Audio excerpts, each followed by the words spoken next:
Hey guys, it's Melanie again. I was actually just coming to update you a little bit on my Bell's palsy. If you don't know what Bell's palsy is when the side of your face actually goes numb due to nerve damage.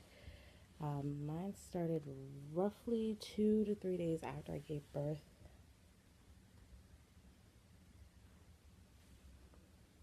Sorry. Mine started 2 to 3 days roughly after I gave birth to my daughter. Um, the symptoms of Bell's palsy, I really thought it was an ear infection at first. I was like, oh, okay, I got this ringing in my ear. My ear's kind of hurting. It's bothering me just a little bit. Um, but thought really nothing of it. But then I was talking to my mom one day, and I was like, she was holding the baby, and she kept looking at me, and she was like, "Are you okay?" And I was like, "Yeah." She's like, "Your mouth is numb," and I was like, "It doesn't really feel numb. I don't see it. So what?" And I looked in the mirror, and I was like, my eyes got really big, and my lip was like this swollen, and I was like, okay, maybe I had an allergic reaction to something. We were trying to figure out what I ate, and then of course I actually got an epidural this time when giving birth. So I was just like, okay, well, maybe it's like a side effect of the epidural. Like we just started thinking about all different things. So she told me to call my OBGYN and tell them that something was happening because I had just gotten home from the hospital. And they were like, well, maybe it sounds like it's starting to be Bell's palsy. Have you ever heard of Bell's palsy? And I was like, no, don't know what Bell's palsy is. So the next day I went to my primary care, and they were like, well, yeah, it looks like Bell's palsy because you can't really do anything. I couldn't drink out of a straw. I was slurring my words. I can't smile. I can't like go like this because my whole mouth isn't going the way it's supposed to. My lips were getting really, really, really dry because I wasn't able. I was like drooling. It was disgusting. Um, and it made me really self conscious, and I was super scared. But I was like, "Is it gonna go away? Is it gonna go away?" They were like, "Yeah, it usually goes away 2 or 3 weeks." Here we are, month 3 for my Bell's palsy. So I'm not really sure when it's supposed to go away. I haven't really tried anything but the medicines that they prescribed to me, which I've taken 2 doses of, so I had to do it for 2 weeks at a time. The first set was like a 7 day span. They gave me a steroid. They also gave me antibiotic to help me. That didn't work at all. So then a week after that, I didn't do anything for that week, and then the week following, I did it again.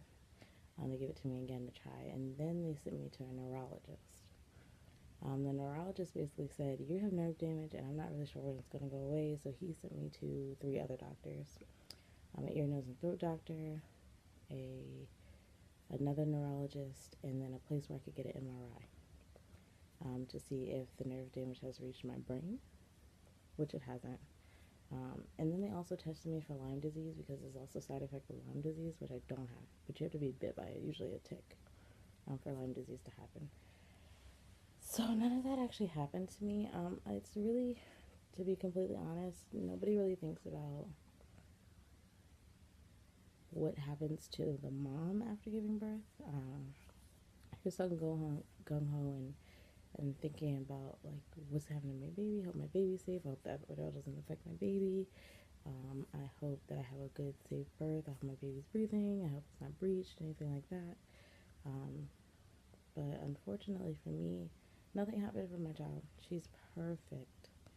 Um, but me and my health really started to affect. My lower back was hurting. I had this Bell's palsy, and it's really self-conscious. I was on the verge of getting married this year, and now I don't want to because I can't even smile in my wedding photos. It's really frustrating, and me and Jimmy have had talks, and he's like, well, I'll still love you, regardless. He's like, and this happened to you because you gave birth to my kids, so I can't really ditch you or leave you for that reason. And he's a super sweet guy, but it's just really, really frustrating to know what's going to happen to me. And I know a lot of people who I've been looking at YouTube who have Bell's palsy. It goes away sooner than mine does. And there's also people like, for example, Sylvester Stallone, who has had it his entire life. Um, so I may be stuck like this for the rest of my life. My mouth wasn't always like this, and I was able to talk, and it kind of looks like I'm only talking on one side of my face if you really stare. And my eyes, like, and big bug eyes anyway, but my eyes blink slower, like I can't really blink at the same time, and it's really, really, really frustrating. Um, but it's nothing that I can do anything about. It doesn't hurt me anymore. It's not hurting. There's no side effects or anything. Just a little bit of swelling. Right? Like this side is bigger than this side. And it's just more or less frustrating. You don't really feel like your normal self. You can't really feel pretty. You feel more frustrated than anything. So if you know anything about palsy or have any tips or tricks or things to make it go away, please help me. The next thing I'm going to try is acupuncture. I'm really, really, really scared to do it though. I hate needles. So if you have any questions about my Bell's palsy or my birthing experience or my birthing story, comment below.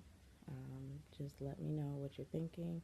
And of course, if you have any tips, any tricks, any doctors that I can contact, anything that may benefit me in the long run, I would really, really, really appreciate it. So hopefully you guys have something for me, and I will get to talk to you guys soon. Have a good one.